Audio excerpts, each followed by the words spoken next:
All right, welcome back. Today we're going to peel back the layers on something often unseen, but absolutely critical, technical SEO.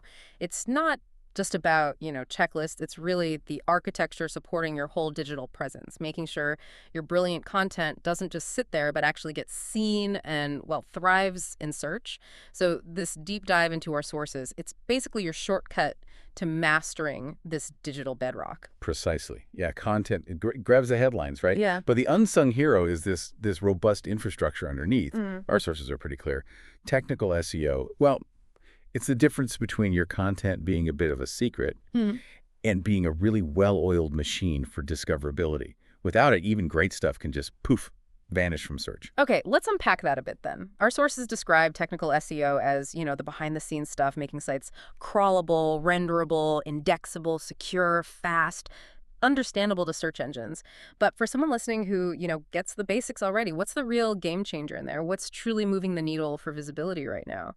That's a really crucial distinction. It's less about just having a technically sound site anymore. It's more about achieving technical excellence. And what's really insightful from the sources is how Google's evolving. Beyond just matching keywords. The real game changer, it's their increasing sophistication in evaluating the quality of the user experience. Things like Core Web Vitals, that's LCP, largest contentful paint, and INP, interaction to next paint. These aren't optional extras. Oh. Yeah, for content that's otherwise pretty similar, these performance signals, they often become the sort of unspoken tiebreaker. They determine who actually ranks higher. It stops those big visibility losses, sure, but it also elevates you. So it's not just about being fast, but being perceivably fast and fluid for the user. It's almost like Google is saying, don't just give me a great book, give me a library that's easy to navigate. Right. And speaking of access, our sources really hammer home things like crawlability and site architecture.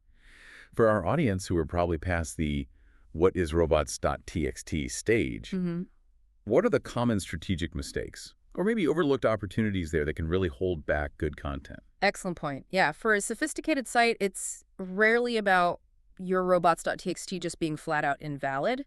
The pitfall is often more subtle, like unintended crawl blocks for critical, maybe dynamic content. Or the flip side, wasting valuable crawl budget on low-value pages, stuff that just drains search engine resources. So you need to strategically review your robots.txt, your XML sitemaps, proactively prioritize where you want search engines to focus for, maximum impact. Right, guiding them. Exactly. And for site architecture, it's about having that logical hierarchy. Clean, descriptive URLs. They don't just guide users. They clearly signal to search engines which content is most important. So it's not just telling Google where not to go, but actively showing them your best stuff. I can imagine sites with lots of user content or complex e-commerce filters. They could easily run into some sneaky problems there. Oh, absolutely. And that's where issues like render blocking assets come in, or JavaScript-only content. These are elements that basically force a browser to wait before showing the main content. Or sometimes content is just invisible to bots because it only loads after some complex script runs. Yeah. If your critical content isn't visible or accessible to bots, well, it won't be seen. Doesn't matter how good it is. For instance, making sure critical CSS is inlined, or maybe deferring non-critical JavaScript that can drastically improve metrics like CLS, cumulative layout shift, stops those annoying layout jumps. That's a powerful image, like building an amazing shop window but keeping the curtains drawn when the inventory scanner comes by. Our sources also stress that this technical excellence, it's not just fixing problems, right? It gives you a real competitive edge when search results are tight. It truly does. Yeah. In a crowded space, superior technical SEO, often the tiebreaker. And looking ahead, trends like AI search, they seem to favor technically clean, well-structured content. So investing in things like structured data, schema markup for organization, product, article, whatever fits. Structured schema, right.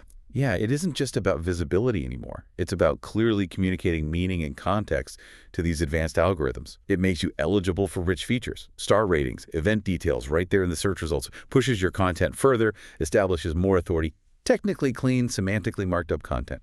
That's definitely going to be increasingly important. Wow, quite the deep dive into the engine room of the internet then. It's really clear that technical SEO is less a static checklist, more like an ongoing strategic investment in your digital foundation. Precisely. You've got to nail the tech. Specifically, crawlability, speed, mobile user experience, security, site structure, schema. And monitor it relentlessly. then every bit of effort you put into content and links, it just amplifies your impact, accelerates results. So the provocative thought for you to maybe chew on is this: if your content truly is gold, how much are you really investing in the sophisticated infrastructure needed to get that gold discovered and valued out there in the digital world?